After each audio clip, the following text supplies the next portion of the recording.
ఎస్ఐకి CCTV footage చూపిస్తారు నర్మదా ప్రేమలు. ఇక అప్పుడు ఎస్ఐ వీడియో చూపిస్తే నమ్మేయాలా, వాడే నేరస్తులని నిర్ధారణకి రావాలా, ఏమో వాడు వీడు బిజినెస్ పార్ట్నర్స్ ఏమో, ఇద్దరూ కలిసి స్మగ్లింగ్ చేస్తున్నారేమో, ఏదైనా సరే ఎంక్వైరీ తర్వాతే వాడి సంగతి తేలుస్తా, ముందు వీడిని కోర్టుకు తీసుకుని వెళ్ళాలి, తప్పుకోండి అని అంటాడు ఎస్ఐ. దాంతో నర్మద, హలో ఎస్ఐ గారు, నేను కూడా సివిల్స్కి ప్రిపేర్ అయ్యాను, నాకు రూల్స్ గురించి చట్టం గురించి తెలుసు. ఇప్పుడు మీరు వీడిని అరెస్ట్ చేసి ధీరజ్ని రిలీజ్ చేయకపోతే వీడిని తీసుకుని నేరుగా ఎస్పీ దగ్గరికి వెళ్తాను. ఈ వీడియోని ఎస్పీ గారికే చూపిస్తాం, ఆయన ఎంక్వైరీ చేస్తే అసలు దొంగలు ఎవరో తెలుస్తుంది. ఆ మామిడి పండులో మారకద్రవ్యాలు కలపమని సలహా ఇచ్చిందెవరో అన్నీ బయటకు వస్తాయి అని అంటుంది నర్మద.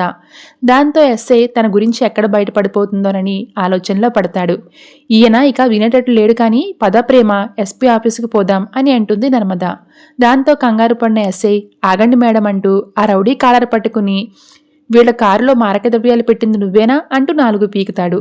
కానిస్టేబుల్స్ వీడిని తీసుకుని వెళ్లి అరెస్ట్ చేయండి అని అంటాడు. ఇక తరువాత ధీరజ్ని రిలీజ్ చేసి కారు తాళాలు కూడా ఇచ్చేస్తాడు ఎస్ఐ.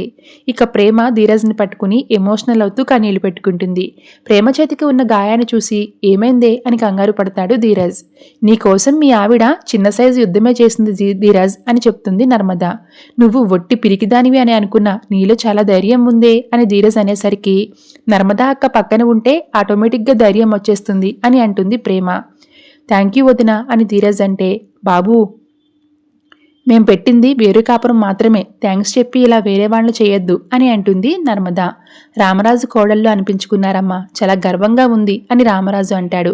చిన్నోడా, మీ అమ్మ నీ కోసం కంగారు పడుతుంది, పదరా అని ఇంటికి తీసుకుని వెళ్తాడు రామరాజు. Thanks for watching.